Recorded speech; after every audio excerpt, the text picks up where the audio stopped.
وہ کون ہے جسے حساب کے لیے تیار؟ اب دیکھیں جس پر اعتماد ہوگا اسی کو نا. تو سرکار فرماتے ہیں میں اپنی امت کے بوڑھے ابو بکر صدیق کو پیش کروں گا. یا اللہ میں نے ابو بکر کو حساب کے لیے تیار کیا ہے.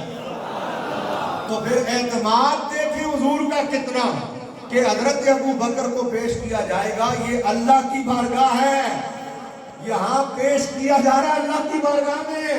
یہ کوئی عام بارگاہ نہیں ہے, خدا کی بارگاہ میں پیش کرنا ہے اور پیش رسول اللہ نے کرنا ہے.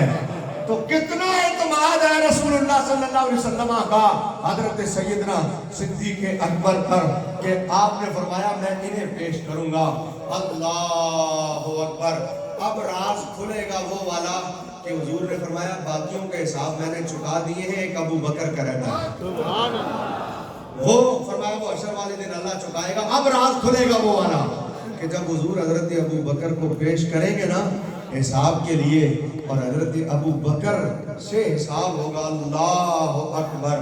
میں اس سے آگے کبھی کچھ نہ کہہ سکتا. خدا کی قسم اگر میں نے یہ بات اپنے مرشد سے نہ سنی ہوتی, ہمیں وہ کتابوں میں نہیں ملتا جو حضرت کے ایک جملے میں ملتا ہے. آخری جملہ ہے میرا. میرے حضور فرماتے ہیں کہ میں نے اپنے حضور سے پوچھا کہ یہ کیا ہوگا, یہ اللہ ہی اس کا اجر دے گا, یہ اجر کیا ہوگا؟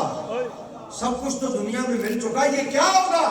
اللہ ہی اس کا اجر دے گا. سب کی نیکیوں کا حساب میں نے چکا دیا, صرف ابو بکر کا رہتا ہے, وہ حشر والے دن اللہ چکائے گا. فرمایا یہ کیا ہوگا؟ تو فرمایا میرے حضور نے کچھ دیر مراقبہ کیا اور پھر فرمایا مجھے تو یہی لگتا ہے کہ اللہ ابو بکر کے صدقے ساری امت کو بخش دے گا, ساری امت کو بخش دے گا. کتنا اونچا مقام ہے حضرت صدیق اکبر رضی اللہ عنہ کا. اور اس حدیث کے ساتھ میں اپنی بات ختم کر دوں. آئے مزہ لیں. میرے حضور بھی مجھے کچھ عطا کرتے ہیں تو میں بڑا خوش ہو کے لیتا ہوں, آپ کو بھی کچھ دیتے ہیں تو آپ بڑے خوش ہو کے لیتے ہیں. جب میرے آقا حضرت صدیق اکبر کو کچھ عطا کرتے ہوں گے, اور اکثر کیسے دائیں ہاتھ میں حضرت صدیق اکبر بیٹھے ہوتے تھے اور حضور عطا کرتے. ایک دن دائیں ہاتھ میں ایک بچہ بیٹھا ہوا تھا, دائیں ہاتھ, اور حضرت انس بن مالک اور حضرت نبی کریم کی بارگاہ میں کھجوریں آ گئی. حضور نے دائیں دیکھا تو آج حضرت ابو بکر ادھر نہیں تھے, دوسری طرف تھے, اور ادھر انس بن مالک بیٹھے ہوئے تھے. جزاک اللہ شاہ صاحب جی. تو آپ نے جب کہا تم کہو تو میں ابو بکر کو پہلے دے دوں, اس نے کہا حضور اگر حکم ہے تو پھر تو دے دیں, اور اگر آپ نے مشورہ لیا ہے تو حضور میں بیٹھا ہی اس لیے تھا کہ پہلے مجھے دے دیں. حضور تو کھجوریں بھی بانٹے تو حضور کا دل کرتا ہے پہلے ابو بکر کو دوں, خلافت اور مصلی تو بڑی دور کی. ماشاءاللہ جزاک اللہ.